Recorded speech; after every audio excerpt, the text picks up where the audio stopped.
Hello.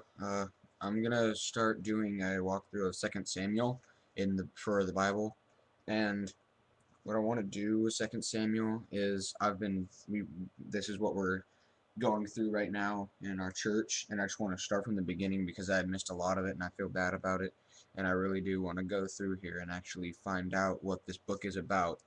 So I thought that the best way to do it and be able to share it with other people is why not put it on YouTube. So here we go. Pray real quick. Dear Lord, I thank you for this day. I thank you for the opportunity to do this. This is one of the many things in life that is worth trying for. Lord, you are. And Lord, I pray that you just give me strength because there are some really trying times right now in everybody's life. But Lord, in mine there are a lot.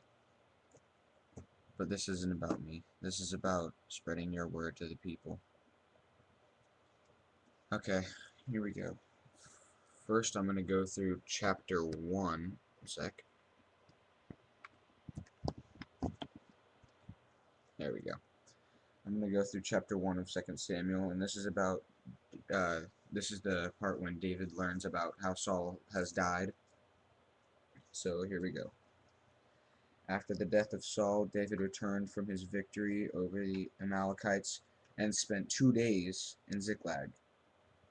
Ziklag was it was a neighboring city of Jericho. No, I forget where.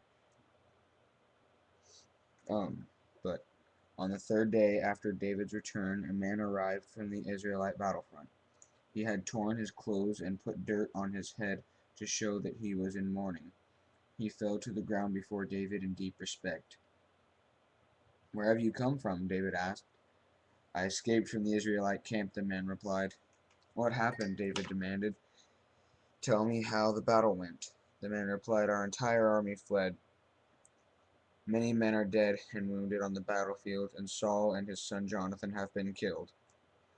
"How do you know that Saul and Jonathan are dead?" David demanded. The young man answered, "I happened to be on Mount Gilboa. I saw Saul there leaning on his spear with the enemy chariots closing in on him." So what happened was Saul was too close to the battlefield, and he got reprimanded by the Amalekites, and he did not want to be killed by the Amalekites, so he, in a sense, fell on his own spear. "When he turned and saw me, he cried out for me to come to him. 'How can I help?' I asked him, and he said to me, 'Who are you?' I replied, 'I am an Amalekite.' Then he begged me, 'Come over here.'" Oh, wait, I think they're with the Amalekites.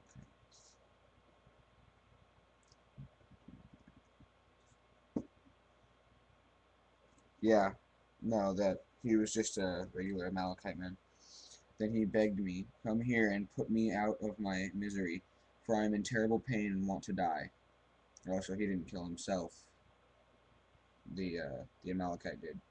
"So I killed him," the Amalekite told David, "for I knew he couldn't live. Then I took his crown and one of his bracelets, so I could bring them to you, my lord." David and his men tore their clothes in sorrow when they heard the news. They mourned and wept and fasted all day for Saul and his son Jonathan and the Lord's army and the nation of Israel, because so many had died that day.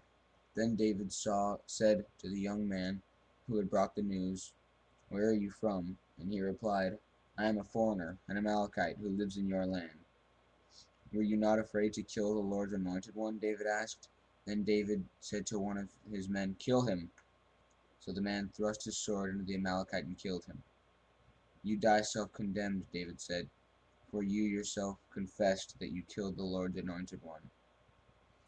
So what happened was when Saul asked him to kill him, even though it was because Saul asked him to, they killed the guy because he killed God's anointed person. Saul was his anointed person. So when you hear the anointed one, it's talking about Saul because Saul was not always a Christian man. Saul was at one time a very bad man. He killed Christians, in fact, and his original name was Paul,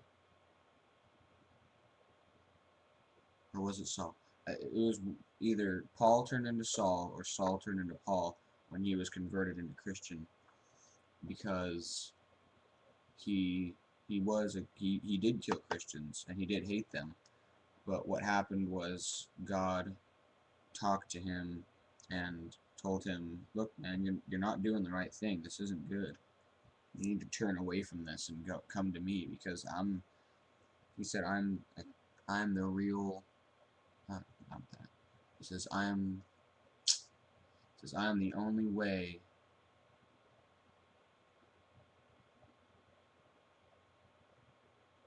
I am the only way to go if you want to survive and live and thrive. Took me a minute to think of what he said. So God was very serious about this. It was not something that he spoke of lightly. So after they killed him, he says, "You die self-condemned," David said, "for you yourself confess that you killed the Lord's anointed one." David's song for Saul and Jonathan. Then David composed a funeral song for Saul and Jonathan. Later he commanded that it be taught to all the people of Judah. It is known as the Song of the Bow, and it is recorded in the book of Jashar. Now, I'm gonna put the song in the description. So if you want to hear, or if you want to see the song, just uh, go to the description. You can find it there.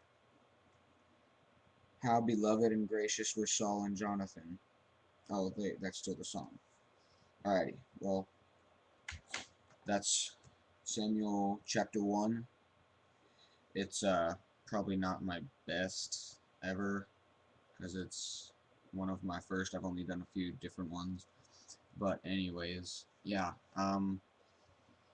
Go ahead and look in the description if you want to see the song. Please comment, rate, and subscribe. Thank you.